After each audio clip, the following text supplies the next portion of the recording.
Hey, Deb. I'm ready. Hello for Driving Dialogues. Hi. So I have another question for you.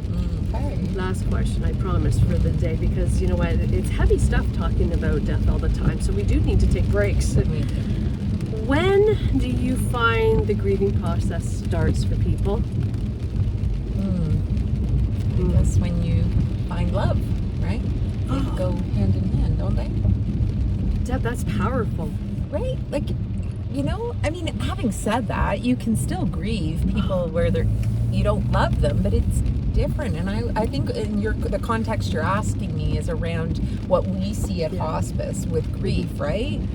Unfortunately, it's the cost of loving someone. And the fact is, you're not going to feel sad or grieve someone or something if you didn't love it, or if you didn't love them. Yeah. And it's not just about death.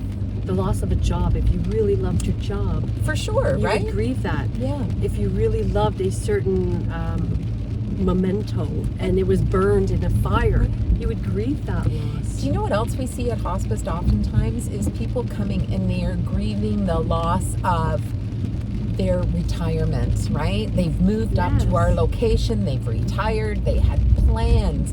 They're grieving their future, the loss of their future Hopes together. And dreams, sometimes they're grieving. And that is sometimes more powerful than actually the death of their loved one, especially if they're watching them suffer. It goes back to your own self-identity. Yeah. Any change, any loss, you're going to grieve. Yeah.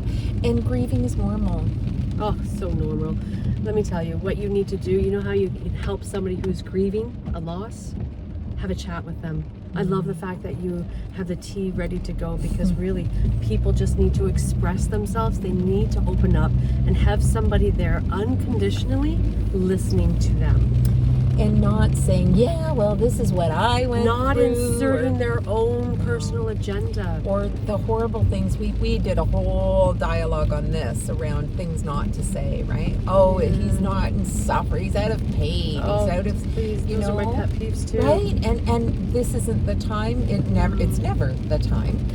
You need somebody with no judgment, no bias, somebody who has an ear to listen. And I'll tell you, the reason the tea I know it sounds silly, but honestly, because there aren't any words. I don't have any words. No. I can't bring their loved one back. And that's a really good point, because you don't always have to say anything about it. Sometimes just being able to something comforting, a cup of tea is comforting, doesn't matter. It breaks all barriers of language, of culture.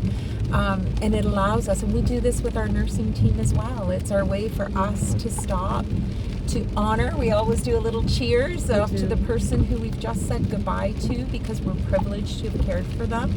And we sit and have a cup of tea together, because we all need to be comforted in loss. Yeah, and you can reach out to hospice.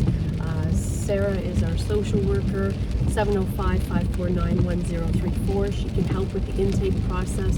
I can support her, and honestly, you can just walk through those doors and ask for anybody just to listen. Yeah, give us a call, 705-549-1034. Don't forget to follow us on social media, Driving Dialogues.